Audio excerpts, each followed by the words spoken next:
Doctor খলিলকে অবিলম্বে জাতীয় নিরাপত্তা উপদেষ্টার পদ থেকে সরিয়ে দিয়ে দেশে বিদেশে তার অবস্থান সম্পর্কে সম্পূর্ণ তথ্য দেশের জনগণের সামনে হাজির করতে হবে।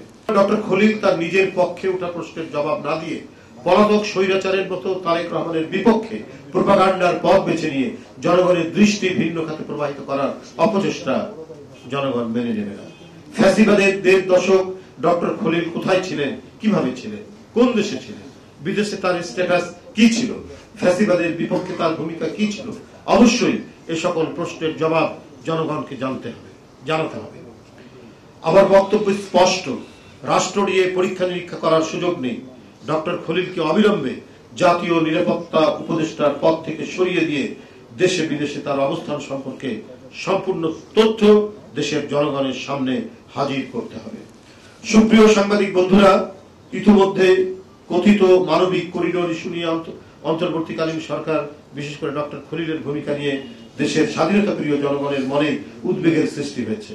মানবিক করিডোর নিয়ে গত ১ মাসে অন্তর্বর্তীকালীন সরকারের এক একজনের এক এক রকম বক্তব্য, মনে হয় এই সরকার পথ হারিয়ে ফেলছে। আমাদের কথা পরিষ্কার, এসব করার দায়িত্ব অন্তর্বর্তীকালীন সরকারের নয়।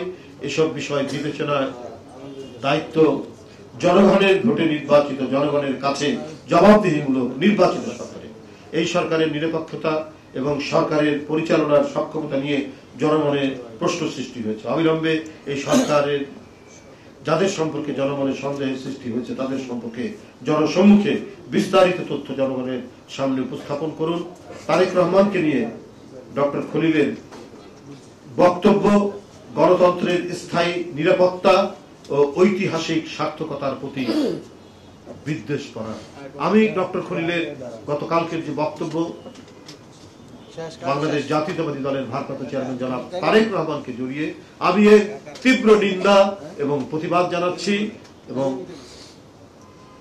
বক্তব্য প্রত্যাহার করার জন্য আহ্বান জানাচ্ছি। এবং আমি অন্তর্বর্তীকালীন সরকারের প্রধানকে জানাতে চাই, এই ধরনের বিতর্কিত ব্যক্তিদের উপদেষ্টা পরিষদে রাখলে পরে সরকারের জন্য সুনাম বয়ে আনবে না। অবিলম্বে তার পদত্যাগ দাবি করছি। ধন্যবাদ সবাইকে।